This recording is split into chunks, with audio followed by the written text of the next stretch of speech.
Good evening, everyone. First of all, I want to definitely thank Dr. Ray and his amazing team, Dr. Hooks, for bringing us in. Dr. Ted Lyons and this beautiful woman right in front of you is Dr. America Lyons, my wife.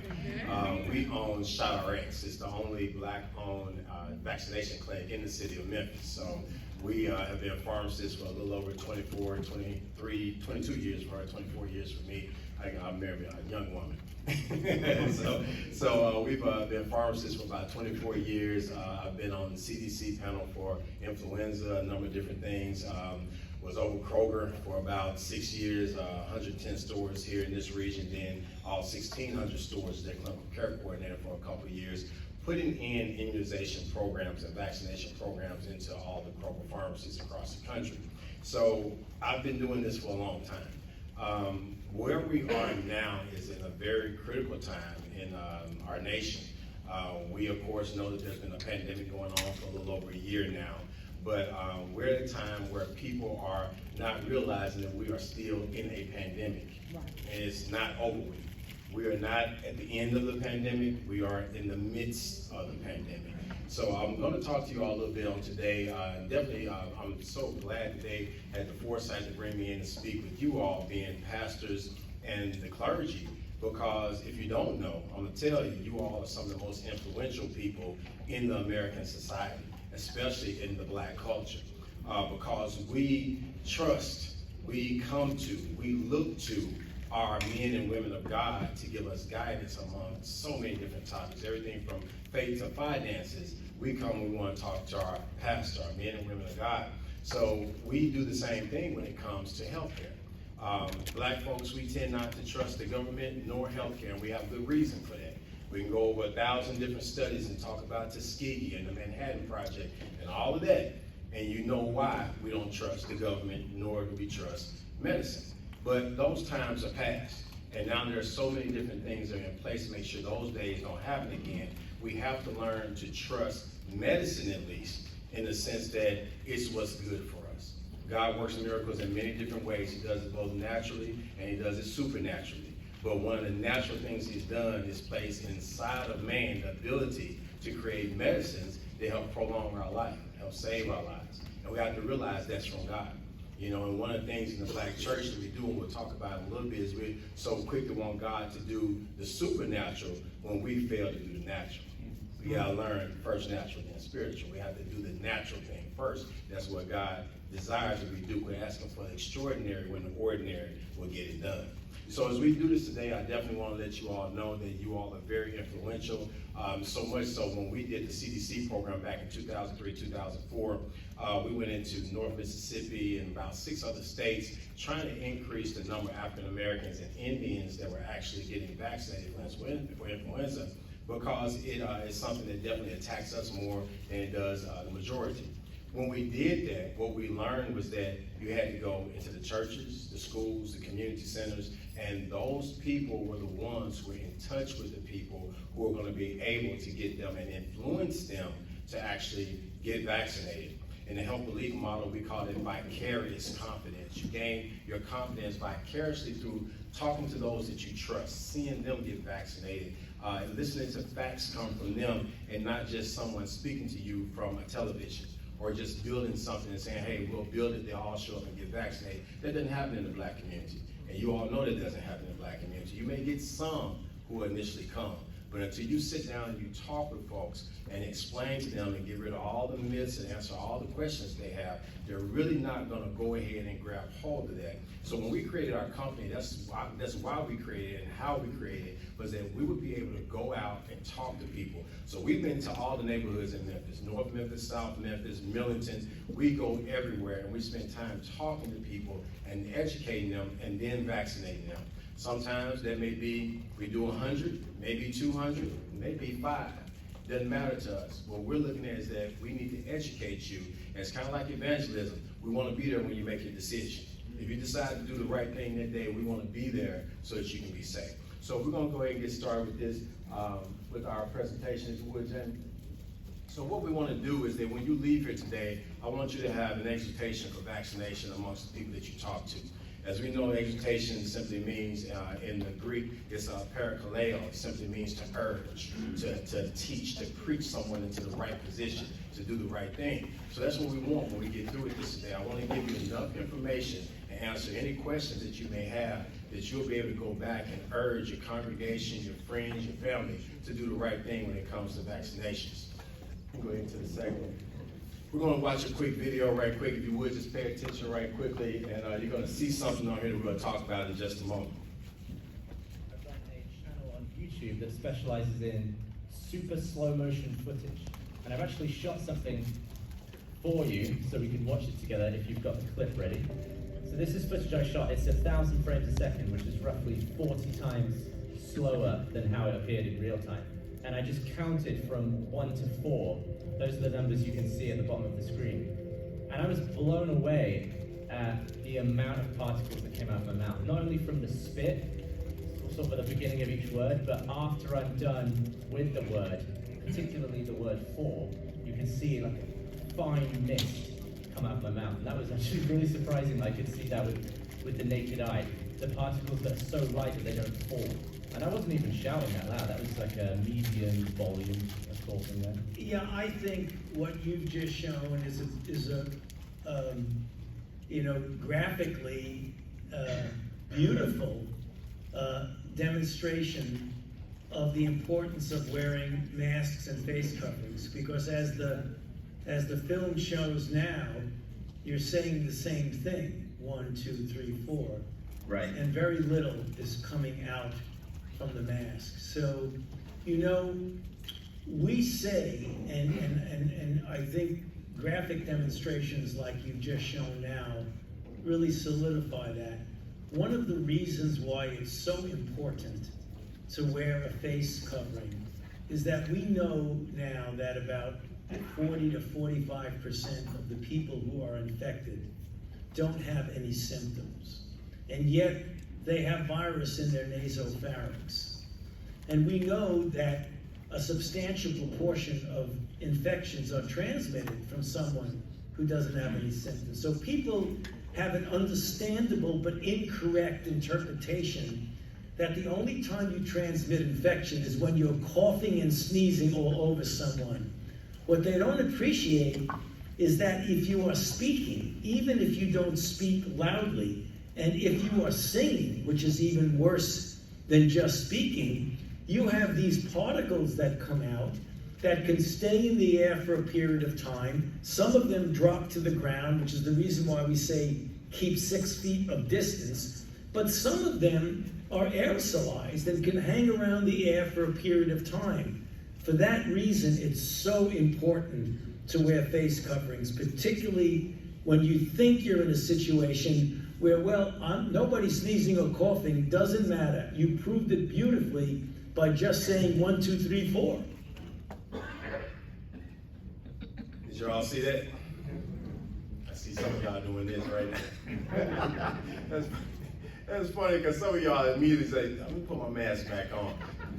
That's kind of the whole thing I want you all to get from this, is that it doesn't take much.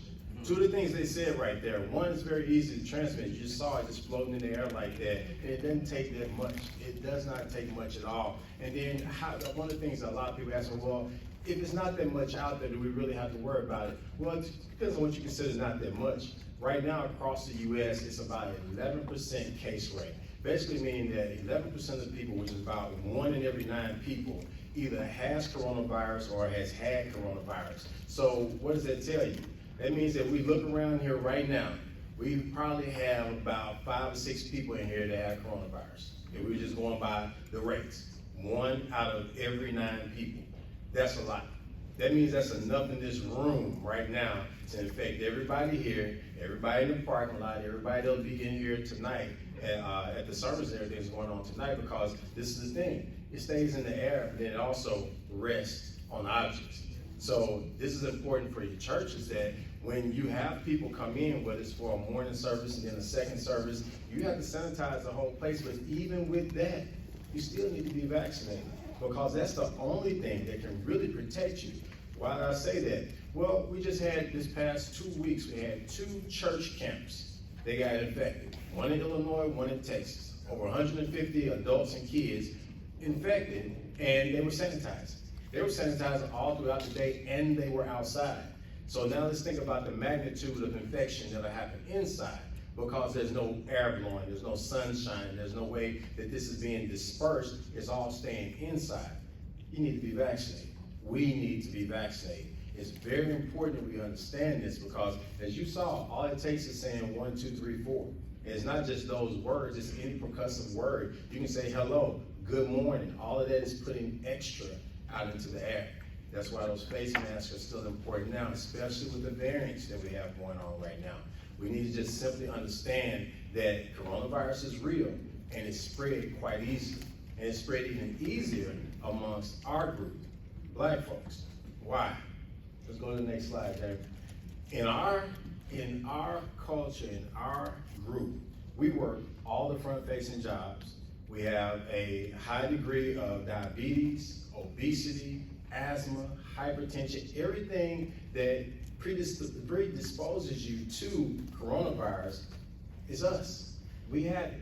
So if we have that, it's even more reason for us to get vaccinated, yet we're not getting vaccinated. Right now in the Memphis area, we have about a 38% vaccination rate. If you take out everybody that's 65 and up, it probably drops down to the 25, 27% rate. And if you talk about Black folks, it's around 20%. Memphis is 52% Black, and we only had 20% vaccination rate. It's a lot of unvaccinated folks like us. And when you go to the ICUs, guess who's in there? It's us. We're in there. It is imperative that we tell our people to get vaccinated. I'm gonna give you a chance to ask me all the questions and all the myths you heard about this, so I can help you understand and dispel every single one of them, so that doesn't end up being a barrier to people being vaccinated. But here's a few facts right here. First of all, COVID is an airborne virus, but it also can be on surfaces. I just told you that. You can't see who has it. I know wealthy, healthy, intelligent, even doctors that have had COVID and didn't tell a soul. They didn't tell a single soul they had. I knew they had it because they asked me 1,000 questions about it. I'm still going to work. I'm still going to church. These folks are still going. They lack illness integrity, and there's nothing against them because it's everybody. A lot of folks do that. You got to go to work. You got to provide for your family. You don't want to miss any days. But knowing that, you should also know that there are people every day showing up where you are that may be infected. And you can't just look at them and tell. It's not about the car they drive. It's not about where they live. It's about the fact whether or not they have coronavirus in their nasopharynx and in their body or not. So you can't see it. I just told you about in our area, Tennessee, Mississippi, and Arkansas, it's a 1 in 9, it's 11%. But pretty much that's everywhere in the country. There are only 10 states that are below 9% case rate. So pretty much it's a 10 to 11 or 12% case rate across the country. So again, about 1 in 9, 1 in 10. We just talked about us being the ones with asthma and cancer and kidney disease, all the things that predispose you. It has killed more people over 65 than any other age group. However, every single week, that group and that age group is getting lower and lower. More people are dying in younger age groups and getting infected in younger age groups. Of course, we already have it down to where we can vaccinate down to 12 years old now for that very reason. We have Pfizer that's able to do that, and Moderna's coming up soon. They've already completed the studies. They're just waiting on to get the final sign-off from the FDA to go down to 12 years old, which probably should happen in the next week or two. So we are vaccinating all the way down to 12, and Moderna actually has a study going on right now with Vanderbilt and about 7 other universities across the country to go down to 6 months old, because we've even seen in babies that they can get it, that they can get some syndromes from it, they end up resulting in death. So we want to make sure that they get vaccinated too. So the age group doesn't matter. And then of course we have 3 vaccines right now, Moderna, Pfizer, and Johnson & Johnson. I'll talk to you about them in just a second. And no medication is 100% effective. I know somebody's gonna say, well, I can still get it if I get vaccinated. Okay, you have a 95% chance of not getting it and a 5% chance of getting it if you get Moderna or Pfizer. So I'll take that 5% chance. No medication is 100%, but I bet you ain't gonna stop taking your blood pressure meds, so you should.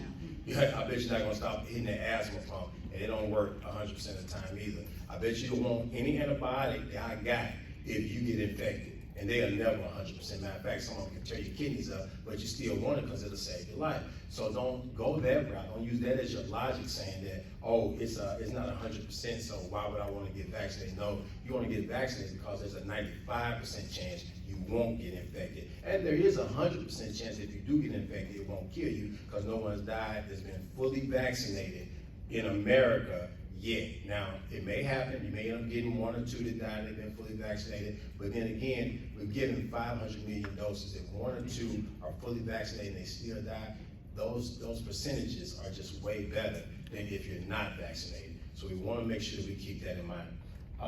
The last thing I have on here is one that I pretty much get at least once a week. Someone telling me, nah, I hear everything you're saying, Doc. I understand that, these vaccines work, but I'm good. God got it.